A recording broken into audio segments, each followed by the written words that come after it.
Just like Chick Hicks and Storm, Francesco Bernoulli was one of McQueen's biggest rivals. He even made Sally fall in love with him right in front of McQueen. But unlike Chick and Storm, whose character was highly questionable, the Italian Francesco, though a bit silly at times, was someone who played fair and truly deserved his place at the top. To sum up what I'm trying to say, he had real talent. He didn't need to cheat to reach the top, and that allowed him and McQueen to eventually overcome their rivalry and come to an understanding by the end of the story. However, Pixar hid some mysteries about him, and even about his mother. But don't worry, because in this video, you'll learn the truth about both of them, and it's going to leave you speechless. And, of course, this is another Cine Lovers episode just for you, based on information from Meet the Cars, an official Disney book introducing various characters from the Cars universe. Francesco Bernoulli, although inspired by a 2009 Formula One car, is actually a prototype model featuring several elements not typically seen in cars of this type.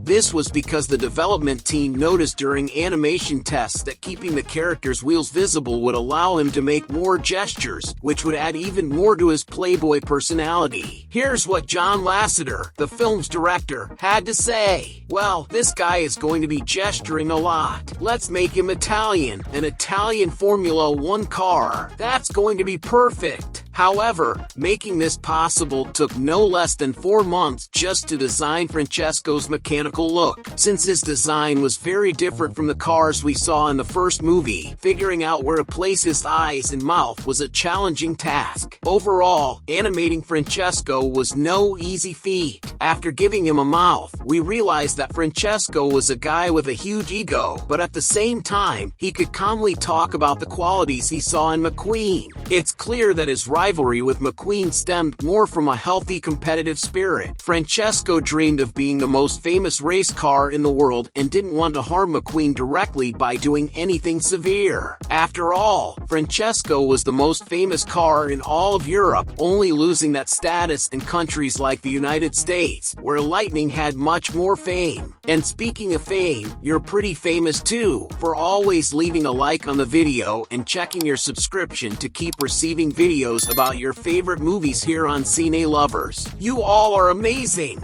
Now, what you might not know is that Francesco grew up practicing on the famous Monza racing circuit in Italy. He and his friends used to race there in secret, and Francesco eventually came to dominate the world of racing competitions. He quickly became a Formula One champion, including in international tournaments. All this success, of course, drew the attention of the ladies, who admired not only his talent on the tracks, but also the fact that he always showed off his wheels and had that charming accent. At the same time, he had to deal with other drivers constantly feeling jealous of him and wanting to take his place. Francesco's racing skill was so good that he never needed to resort to schemes to come out as the winner. This made him a fair player and confident enough to throw playful jabs at his opponents, but without crossing the line or wishing them harm. Let's say he's the example of a perfect competitor, someone who keeps the audience entertained by creating rivalries but isn't inherently a bad guy. And he probably learned this from his mother, who, if you never noticed, is one of the few mothers we've seen in the franchise, if not the only one. By her appearance, you can tell she's a 1960s Ferrari, and she must have been a racer just like her son. Perhaps Francesco inherited his racing talent from his mother. Who knows? Maybe in Cars 4 we'll see more female competitors on the tracks. It would be amazing.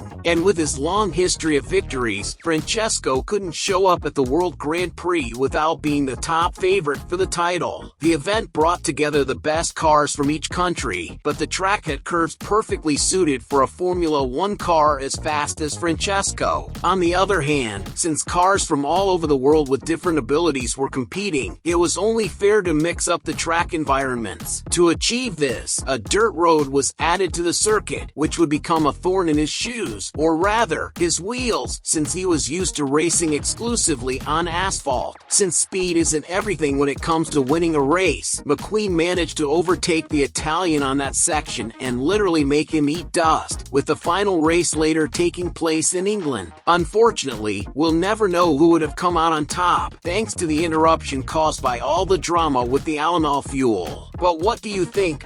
Franchesco or McQueen, who would have been the definitive champion. Speaking of that fuel scheme, another very suspicious thing that happened during the final race was that Francesco was one of the only racers that Miles and Professor Z showed no interest in destroying. Was it because they were big fans of the Italian, or was there something shady going on between them? Well, whether or not he was involved with them, the fact remains that Francesco Bernoulli was indeed a faster car than McQueen, but that didn't make him better than McQueen. As we saw in the races, speed isn't everything. Training, strategy, and confidence are equally important attributes for victory, and McQueen has those in spades. Now, I've got a challenge for you. It's time to pick one of these videos to watch next. Over here, I'll tell you about Cars 4, which is closer than you think, and on this side, I'll share the story of the 11 racers from the World Grand Prix. Thank you so much for making it this far, and I'll see you in the next Cine Lovers.